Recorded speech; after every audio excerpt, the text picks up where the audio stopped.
കൂടുതൽ ആളുകളും പുറത്ത് അധികം ഡിസ്കസ് ചെയ്യാനായിട്ട് മടിക്കുന്ന ഒന്നാണ് ലിംഗ ഉദ്ധാരണം. ലിംഗ ഉദ്ധാരണം ഉണ്ടാവാതിരിക്കുക, അല്ലെങ്കിൽ ലിംഗ ഉദ്ധാരണം ഉണ്ടായിട്ടും അത് ലാസ്റ്റ് ചെയ്യാതിരിക്കുക എന്ന് പറയുന്ന കണ്ടീഷൻ. പുരുഷന്മാരുടെ ലിംഗം ഉദ്ധരിക്കാതിരിക്കുക അല്ലെങ്കിൽ അത് ലാസ്റ്റ് ചെയ്യാതിരിക്കുക എന്ന് പറയുന്നത് ഡിസ്കസ് ചെയ്യേണ്ട ഒരു ടോപ്പിക്കാണോ, അല്ലെങ്കിൽ അത് ഇത്ര വലിയ കാര്യമാണോ എന്ന് നമ്മൾ വിചാരിക്കാം.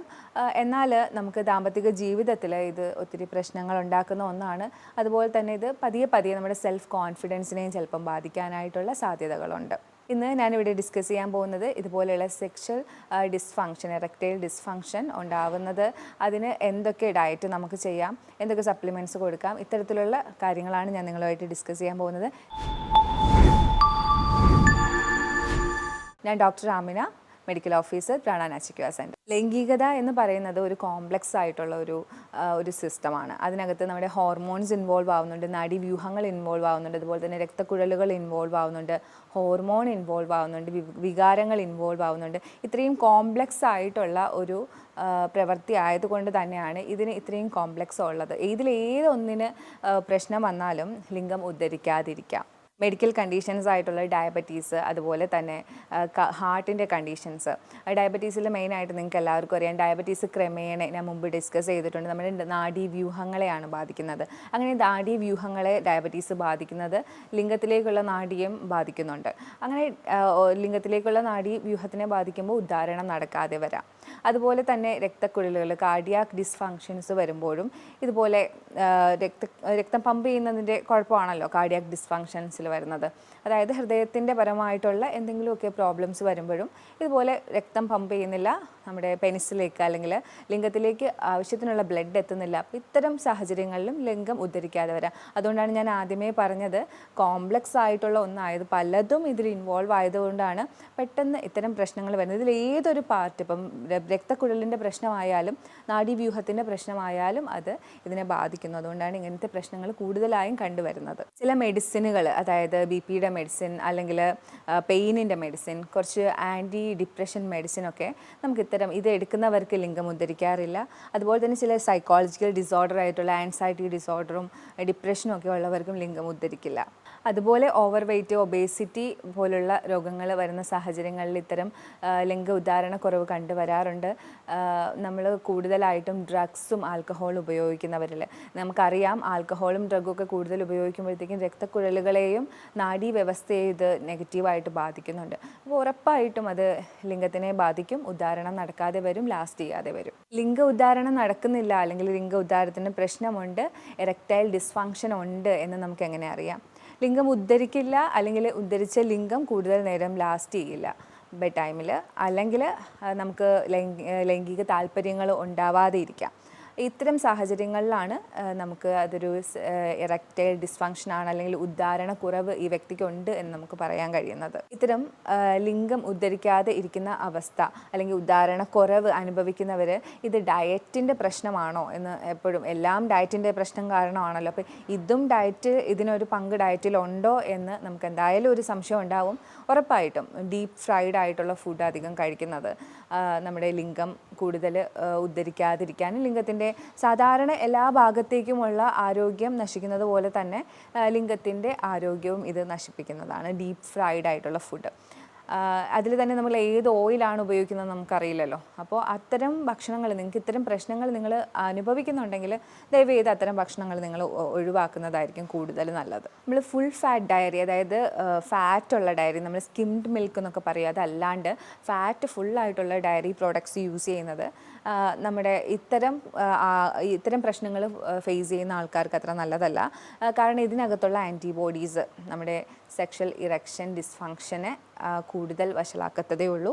അതുകൊണ്ട് ഫുൾ ഫാറ്റുള്ള മിൽക്ക് ഇത്തരം ആൾക്കാർ ലിംഗം ഉദ്ധരിക്കുന്നില്ല എന്ന് പരാതിപ്പെടുന്നവർ ഒഴിവാക്കുന്നത് നല്ലതാണ്. നമ്മളെപ്പോഴും നല്ലതാണ് എന്ന് പറയുന്ന ഫ്ലാക്സ് സീഡ്, അതുപോലെ തന്നെ സോയ, ഇത് ലിംഗം ഉദ്ധരിക്കാത്ത ആൾക്കാർക്ക്, അല്ലെങ്കിൽ ലിംഗം ഉദ്ധരിക്കുന്നു അത് ലാസ്റ്റ് ചെയ്യുന്നില്ല, അത്തരം ആൾക്കാർ ഒഴിവാക്കുന്നതാണ് നല്ലത്.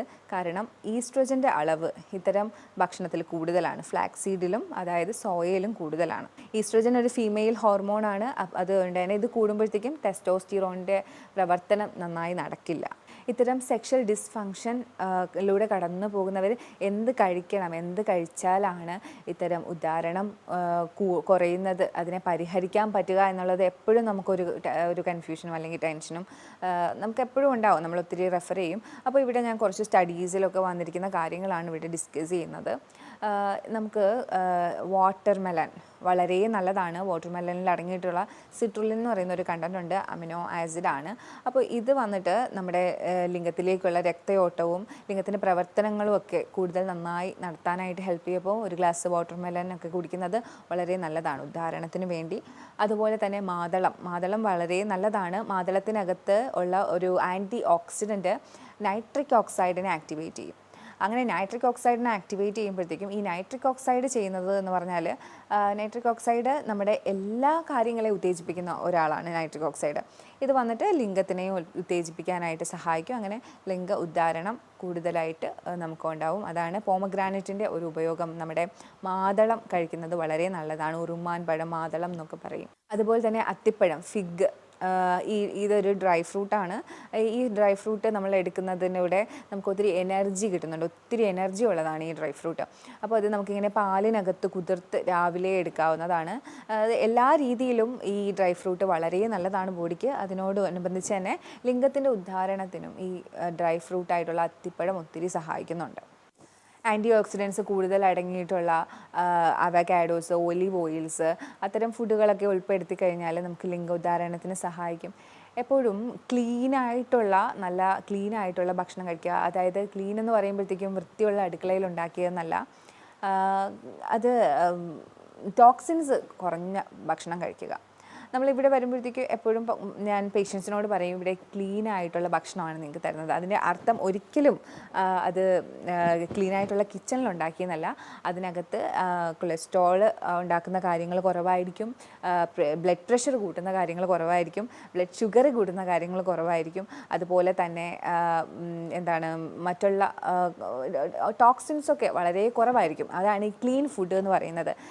കൂടുതലായിട്ടും അധികം കരിച്ചും പൊരിച്ചും എടുക്കാത്ത ഫുഡ്, ആവിയിൽ വേവിച്ചത്, അധികം സ്പൈസ് ആഡ് ചെയ്യാത്തത്, ആവശ്യത്തിന് എല്ലാം ഒരു ബ്ലാൻഡ് ലെവലിൽ ആയിരിക്കും കഴിക്കുന്നത്. അപ്പോൾ അത്തരം ഭക്ഷണക്രമങ്ങൾ എപ്പോഴും നമ്മുടെ ശരീരത്തിനെ ഉത്തേജിപ്പിക്കും. അങ്ങനെ ഒരു 10 ദിവസം അല്ലെങ്കിൽ 15 ദിവസം ഇത്തരം ഡയറ്റുകൾ ഫോളോ ചെയ്യുന്നത് നിങ്ങളുടെ ലിംഗ ഉദ്ധാരണം നല്ല രീതിയിൽ തിരികെ കൊണ്ടുവരാൻ, അത് നല്ല രീതിയിൽ പ്രവർത്തിക്കാനായിട്ട് നിങ്ങളെ സഹായിക്കും. നട്ട്സ്, ബദാം, സീഡ്സ്, ഇതൊക്കെ എപ്പോഴും മിനറൽസും വൈറ്റമിൻസും ഒരുപാട് റിച്ച് ആയിട്ടുള്ളതാണ്. ഇത്തരം ഭക്ഷണങ്ങൾ എപ്പോഴും നമ്മുടെ ബ്ലഡിൽ കൂടുതലായിട്ട് നല്ല കണ്ടൻസ് കൊണ്ടുവരാനും നമ്മുടെ ശരീരത്തിന് നല്ല ആരോഗ്യം തരാനും നല്ല എനർജറ്റിക് ആയിട്ട് വെക്കാനും സഹായിക്കും. നമ്മുടെ ശരീരത്തിൽ മൊത്തത്തിലൊരു എനർജി ഉണ്ടാവും. നമുക്ക് ഉദ്ധാരണത്തിൽ കുറവുണ്ടാവുന്നവർക്ക് കുറച്ച് എനർജിയും ഉണ്ടാവുകയും ചെയ്യും. അപ്പോൾ ഇത്തരം ഭക്ഷണങ്ങളൊക്കെ ഉൾപ്പെടുത്താനായിട്ട് ശ്രമിക്കുക. അതുപോലെ തന്നെ ഗ്രേപ്പ്, ബീട്രൂട്ട് ഒക്കെ ഇത്തരം ഉദ്ധാരണം കൂട്ടാൻ സഹായിക്കുന്നു എന്ന് പറയുന്നുണ്ട്. പക്ഷേ തണ്ണിമത്തനിൽ പ്രത്യേകം സ്റ്റഡികൾ തന്നെയുണ്ട്. തണ്ണിമത്തൻ സിട്രുലിൻ അടങ്ങിയിട്ടുള്ളത് കൊണ്ട് ലിംഗ ഉദ്ധാരണത്തിന് ഒത്തിരി സഹായിക്കുന്നുണ്ടെന്ന്. പക്ഷേ ഗ്രേപ്പും നമ്മുടെ മുന്തിരിയിലും ബീട്രൂട്ടിലൊന്നും സ്റ്റഡീസ് ഇല്ല. പക്ഷേ ലിംഗ ഉദ്ധാരണത്തിന് ഒരുപാട് സഹായിക്കുന്നുള്ള, നമ്മുടെ തണ്ണിമത്തനെ പോലെ സഹായിക്കുന്നുണ്ട് എന്നാണ് പറയപ്പെടുന്നത്. ബീട്രൂട്ടും മുന്തിരിയും സഹായിക്കുന്നുണ്ട്. വൈറ്റമിൻസും മിനറൽസും ധാരാളമായിട്ട് അടങ്ങിയിട്ടുള്ള ഭക്ഷണങ്ങളാണ് ഉദാഹരണം കുറഞ്ഞവർ കൂടുതലായിട്ടും കോൺസെൻട്രേറ്റ് ചെയ്യേണ്ടത്. നമ്മൾ ആരും തന്നെ ഒരിക്കലും വൈറ്റമിൻസും മിനറൽസും ഒന്നും അല്ല കോൺസെൻട്രേറ്റ് ചെയ്യുന്നത്. എപ്പോഴും നമ്മുടെ നാവിൻ്റെ രുചിയാണ് നമ്മൾ കോൺസെൻട്രേറ്റ് ചെയ്യുന്നത്. ഒരുപാട് പ്രോട്ടീനും ഒരുപാട് കാർബോഹൈഡ്രേറ്റും ഫൈബറും ഒക്കെ കഴിക്കുന്നതിൻ്റെ കൂട്ടത്തിൽ നമുക്ക് വൈറ്റമിൻസും മിനറൽസും കൂടി വേണം. പ്രത്യേകിച്ച് ലിംഗത്തിന് ഉദ്ധാരണം കുറവുള്ള സാഹചര്യത്തിൽ കൂടുതൽ വൈറ്റമിൻസിലും മിനറൽസിലും കോൺസെൻട്രേറ്റ് ചെയ്യേണ്ടതുണ്ട്. അതുകൊണ്ടാണ് ഞാൻ പറഞ്ഞത് നട്ട്സ്, ഡ്രൈ ഫ്രൂട്ട്സ് ഒക്കെ ഉൾപ്പെടുത്തുന്നത്. അതും അതിൽ തന്നെ എസ്പെഷ്യലി ഫിഗൊക്കെ കഴിക്കുന്നത് വളരെ നല്ലതാണെന്ന് ഞാൻ പറഞ്ഞിരുന്നു. ഇനി നമുക്ക് നമ്മൾ ലിംഗ ഉദ്ധാരണത്തിനായിട്ട് സഹായിക്കുന്ന സപ്ലിമെൻറ്റ്സ് ഏതൊക്കെയാണെന്ന് നോക്കാം. വൈറ്റമിൻ B3, നിയാസിൻ നമുക്ക് എങ്ങനെയാണ് ഹെൽപ്പ് ചെയ്യുന്നതെന്ന് ചോദിച്ചാൽ, ഇത് നമുക്ക് ബ്ലഡ് തിന്നറായിട്ടാണ് ഹെൽപ്പ് ചെയ്യുന്നത്.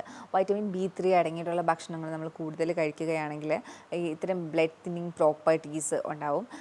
അങ്ങനെ നമുക്ക് കൊളസ്ട്രോളൊക്കെ ഉള്ളത് ബ്ലോക്ക് ഉണ്ടാക്കുകയും ലിംഗത്തിലേക്കുള്ള ബ്ലഡ് സപ്ലൈ കുറയുകയും ചെയ്യും. അപ്പോൾ ഇത്തരം ബ്ലഡ് തിന്നേഴ്സ് ആയിട്ടുള്ള വൈറ്റമിൻ B3, നിയാസിൻ നമ്മൾ യൂസ് ചെയ്യുവാണെങ്കിൽ നമുക്ക് കൂടുതലായിട്ട് ലിംഗത്തിൻ്റെ ഉദ്ധാരണം ഉണ്ടാവും. കാരണം ലിംഗത്തിൻ്റെ ആ ഒരു ബ്ലഡ് ഫ്ലോ, ഇത്തരം കൊളസ്ട്രോൾ ഉള്ളവർ അവർക്ക് ഉണ്ടാവുന്ന പ്രശ്നങ്ങളിൽ നിന്ന് ഇത് തടയും. വൈറ്റമിൻ സി എന്താണ് ചെയ്യുന്നതെന്ന് വെച്ചാൽ നേരത്തെ ഞാൻ പറഞ്ഞിരുന്നു നൈട്രിക് ഓക്സൈഡിൻ്റെ ഒരു ഇത്. അപ്പോൾ നൈട്രിക് ഓക്സൈഡിൻ്റെ ലെവൽ കൂടും. അപ്പോൾ ഞാൻ നേരത്തെ പറഞ്ഞതുപോലെ നൈട്രിക് ഓക്സൈഡ് സാധാരണ എല്ലാ ഉത്തേജനങ്ങളും നടത്തുന്നത് നൈട്രിക് ഓക്സൈഡാണ്. അപ്പോൾ ഈ നൈട്രിക് ഓക്സൈഡ് ലിംഗത്തിൻ്റെ ഉദ്ധാരണവും ഇത് കൂട്ടും. അങ്ങനെ വൈറ്റമിൻ സി അടങ്ങിയിട്ടുള്ള ഭക്ഷണങ്ങൾ നിങ്ങൾ കൂടുതൽ കഴിക്കുമ്പോൾ ഉദ്ധാരണം കൂടാനായിട്ട് സഹായിക്കും. വൈറ്റമിൻ ഡി എപ്പോഴും ഹോൾ ഫങ്ഷന് വേണ്ടിയിട്ടുള്ളതാണ്. സ്കിന്നായാലും ബോണായാലും എല്ലാത്തിനും വേണ്ടിയിട്ടുള്ളതാണ്. ഇപ്പോൾ വൈറ്റമിൻ ഡി എഗ്ഗിലും ഫിഷിലും ഒക്കെയാണ് കൂടുതലായിട്ടും അടങ്ങിയിരിക്കുന്നത്, പിന്നെ ഡയറക്റ്റ് സൺലൈറ്റൊക്കെ. അപ്പോൾ വൈറ്റമിൻ ഡിയുടെ സപ്ലിമെൻറ്റ് നിങ്ങൾക്ക് എടുക്കാം ഇത്തരം അവസരങ്ങളിൽ. അത് കുറവാണെങ്കിൽ അത് സപ്ലൈ ചെയ്ത് കൊടുക്കാം.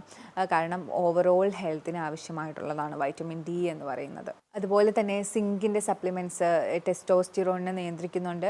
സിങ്കിൻ്റെ സപ്ലിമെൻറ്റ്സ് നിങ്ങൾക്ക് എടുക്കാം. അതുപോലെ തന്നെ വൈറ്റമിൻ B9 അതായത് ഫോളേറ്റ് എടുക്കുന്നതിലൂടെ നമുക്ക് മൂഡ് സ്റ്റെബിലൈസിങ് ആണ്. നമ്മൾ ആദ്യം തന്നെ ഡിസ്കസ് ചെയ്തതാണ് മൂഡ്. നമ്മുടെ എല്ലാ രീതിയിലുള്ള ഒരു ബാലൻസും ഇതിനകത്ത് വേണം. അപ്പോൾ മൂഡ് സ്റ്റെബിലൈസർ ആയിട്ടുള്ള ഇതും എടുക്കുകയാണെങ്കിൽ സ്ട്രെസ് ലെവലും കാര്യങ്ങളും ആൻസൈറ്റിയൊക്കെ ഒന്ന് കുറഞ്ഞു കിട്ടും. വൈറ്റമിൻ ഇ ടെസ്റ്റോസ്റ്റിറോൺ കൂടാനായിട്ട് സഹായിക്കും, മെയിൽ ഹോർമോൺ ആയിട്ടുള്ള. അപ്പോൾ വൈറ്റമിൻ ഇ എടുക്കുന്നതും വളരെ നല്ലതാണ്. ലാർജിനിൻ അടങ്ങിയിട്ടുള്ള പംകിൻ സീഡ്സും അതുപോലെ സീഡ് വർഗ്ഗങ്ങളൊക്കെ എടുക്കുമ്പോൾ നൈട്രിക് ഓക്സൈഡിൻ്റെ കൂടുതലാണ് ഉണ്ടാകുന്നത്. നൈട്രിക് ഓക്സൈഡ് ഞാൻ നേരത്തെ പറഞ്ഞതുപോലെ ഉദ്ധാരണങ്ങളെയാണ് ഹെൽപ്പ് ചെയ്യുന്നത്. അതോടുകൂടി ലിംഗത്തിൻ്റെ ഉദ്ധാരണത്തിനെ ഇത് ഹെൽപ്പ് ചെയ്യുന്നുണ്ട്. മഗ്നീഷ്യം എപ്പോഴും നല്ലതാണ്. മഗ്നീഷ്യം കുറഞ്ഞു പോയാൽ ലിംഗത്തിൻ്റെ ഉദ്ധാരണം കുറയും.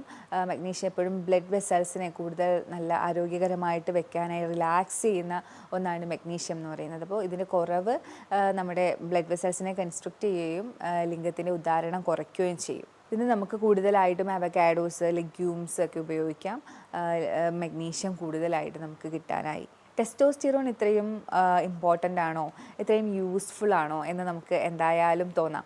ടെസ്റ്റോസ്റ്റിറോണിനെ ഇമ്പ്രൂവ് ചെയ്യുന്നത് വളരെ ആവശ്യമായിട്ടുള്ള ഒന്നാണ് ഉദാഹരണത്തിൽ. കാരണം നമ്മുടെ മസിലിൻ്റെ സ്ട്രെങ്ത്, ബോണിൻ്റെ സ്ട്രെങ്ത്, അതുപോലെ തന്നെ സ്പേം കൗണ്ട് കൂട്ടാനായിട്ട്, സ്ട്രോങ് ആയിട്ടുള്ള ബോൺ ഉണ്ടാവാനായിട്ടൊക്കെ നമുക്ക് നമ്മുടെ ടെസ്റ്റോസ്റ്റിറോണിൻ്റെ ആവശ്യമുണ്ട്. അതുകൊണ്ട് തന്നെയാണ് എടുത്തെടുത്ത് ടെസ്റ്റോസ്റ്റിറോണിൻ്റെ കാര്യം പറയുന്നത്. സിങ്ക്, അതായത് വൈറ്റമിൻ ഇ ഒക്കെയാണ് ടെസ്റ്റോസ്റ്റിറോൺ കൂടാനായിട്ട് സഹായിക്കുന്നത്. അതുപോലെ തന്നെ ഞാൻ അവോയ്ഡ് ചെയ്യാൻ പറഞ്ഞത് ഫ്ലാക്സ് സീഡും സോയയുമാണ്. കാര്യം അത് ടെസ്റ്റോസ്റ്റിറോണിനെ കുറയ്ക്കും. എങ്ങനെയാണെന്ന് ചോദിച്ചാൽ ഈസ്ട്രോജനെ കൂട്ടും, അത് ഫീമെയിൽ ഹോർമോൺ ആയിട്ടുള്ള. അപ്പോൾ ഇത്തരം കാര്യങ്ങളാണ് നമ്മൾ മെയിനായിട്ടും സെക്ഷൽ ഡിസ്ഫങ്ഷൻ അനുഭവിക്കുന്ന ആൾക്കാരൊന്ന് ശ്രദ്ധിക്കേണ്ടത്. അപ്പോൾ ഇത്തരം പ്രശ്നങ്ങൾ നിങ്ങൾ ആരെങ്കിലും ഇതിലൂടെയൊക്കെ കടന്നു പോകുന്നുണ്ടെങ്കിൽ ഒരിക്കലും മടിക്കാതെ ഒരു ഡോക്ടറെ കാണുക, എക്സ്പേർട്ടിനെ തന്നെ കണ്ട് അതിനായിട്ടുള്ള സഹായങ്ങൾ തേടുക. ഏതൊക്കെ വൈറ്റമിൻസ് ആണ്, സപ്ലിമെൻറ്റ്സ് ആണ് നിങ്ങൾ എടുക്കേണ്ടത്, എന്തൊക്കെ ഭക്ഷണമാണ് നിങ്ങൾക്ക് ശരിയായ രീതിയിൽ കഴിക്കേണ്ടത്. കാരണം പല കോംപ്ലിക്കേഷനും ഉണ്ടാകും, ചിലപ്പം മറ്റുള്ള ഡിസീസ് ഉണ്ടാകും. അപ്പോൾ ഒറ്റയ്ക്കൊരു തീരുമാനം എടുക്കാതെ ഒരു നല്ല എക്സ്പേർട്ടിൻ്റെ സഹായത്തോടു കൂടി ഒരു നല്ല ഡയറ്റും നല്ല ട്രീറ്റ്മെൻറ്റ് പ്ലാനും ഒക്കെ കണ്ടെത്തുക. എന്തായാലും ഇതിനൊക്കെ ശാശ്വതമായിട്ടുള്ള പ്രതിവിധി തന്നെ ഉള്ള രോഗങ്ങളാണ്. ഇതൊരു രോഗം എന്ന് പോലും പറയാൻ പറ്റില്ല, ഒരു കണ്ടീഷനാണ്. ഞാൻ പറഞ്ഞതിൽ നിങ്ങൾക്ക് എന്തെങ്കിലുമൊക്കെ ഡൗട്ട് ഉണ്ടെങ്കിൽ ഈ കാണുന്ന നമ്പറിൽ നിങ്ങൾക്ക് കോൺടാക്റ്റ് ചെയ്യാവുന്നതാണ്. അടുത്തൊരു വീഡിയോയിലേക്ക് കാണുന്നത് വരെ ബൈ.